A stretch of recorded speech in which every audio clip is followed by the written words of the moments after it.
So I wanted to share a quick story about tutoring, particularly for scientists and for mathematicians. It's really interesting story, but also a very interesting realization, which happened to me very recently when my cousin texted me and asked me if I could help her daughter with her organic chemistry and her friend. And in my mind, I thought, wow, it's been maybe almost 20 years since I've done high school chemistry. But, I used to tutor chemistry, physics, mathematics, general sciences, biology, of course, because that's my specialist. Um, what else? And so much more, actually. When I was in high school and when I was throughout my entire undergrad, I would be tutoring high school students personally, like one on one, like privately. And I also tutored at a school. It was like an Oxford Learning kind of program as well. And I tutored all these different courses. It was amazing. I felt like I knew every single question. I could answer anything that they asked, balancing a question, stoichiometry, like whatever it might be. It was just like so easy and so natural. Anyways, forward 20 years later, I haven't tutored in a very, very long time, focusing on my life, my PhD, my postdoc, my children, and so on.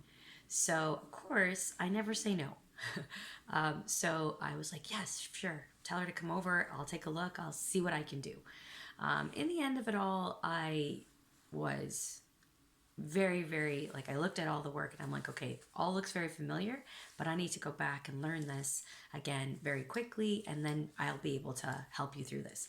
But I didn't have that kind of time at that moment. It was like, I need your textbooks, I need your work, I need to go through all the sites that and resources that you're using, and then I can go through this all again, rejig my memory to go through all this chemistry again, and then I can help you. And I didn't have that kind of time. So I felt like a bit of like a fail to her in a way, because I wasn't able to help her. I was able to give her a few learning strategies and a few memorization strategies, or how to like go through the learning that she needed to do. But I couldn't help her with the actual conceptual knowledge, because it had been so long that I had been able to review that work and to do that work. But I was chatting, well, I wasn't chatting at all with anyone, actually. Sorry, a week later, we were in a meeting with the faculty and we were organizing a math sort of tutoring that was going to happen for our primary junior math teachers. So a lot of the primary junior teacher candidates, so these are teachers that are about to become math teachers, they don't actually have a math background because they're supposed to teach everything at the primary level. So they need to teach social science, history, English, math, sciences, every single subject, history, did I say that already? Anything, everything and anything, they have to teach it all. So a lot of them have very different backgrounds when they go into the teaching profession, and very few of them have math. So we're talking about getting math tutors, or working with the math department to come and help get our students their knowledge around math up to par. And one of the other faculty members were like, I find a problem with that, and they were of course listening to her, and she said, my issue is that a lot of our mathematicians can't do high school mathematics, or even some of the middle school mathematics. And that really raised like some bells in my head, because I was like, oh, I think this is what's happening to me. And she went on to say that we become such experts in our fields, in one particular area, one particular science, or one particular of mathematics, that we can't actually go back and do some of these other kind of mathematics or sciences, because we have steered so far. We've been studying for literally 20 years or more in one field or one area.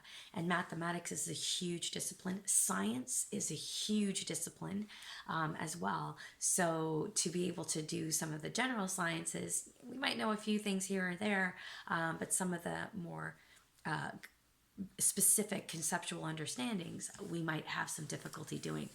So that was very interesting. And then even last week I was in class and a student was talking about their partner who's a mathematician who cannot do some of the mathematics that she was showing them from her junior and intermediate level, which is like grades 4 to grades 10 mathematics, because he is has his PhD in mathematics, but in a very, very specific field. And I was like, you know what, this is very, very true, and it's a very interesting idea. So if you feel really bad when your niece or your nephew needs some help with some science or some mathematics, and you recognize that even with your PhD and your doctorate in sciences and in STEM, science, technology, engineering, and mathematics, you're not able to do some of these very simple concepts, don't feel bad about yourself. It's because you have grown in your field and in your expertise in such a way that you have ventured far, far from these particular mathematic understandings and these particular science understandings. So that is the reason why. So I'm happy to share that knowledge with you. I feel a little bit better about my experience now as well. And maybe in the future, I will think twice before I decide to tutor some of my middle school and high school nieces and nephews, understanding that it's been years that I've been out of the game. Talk soon.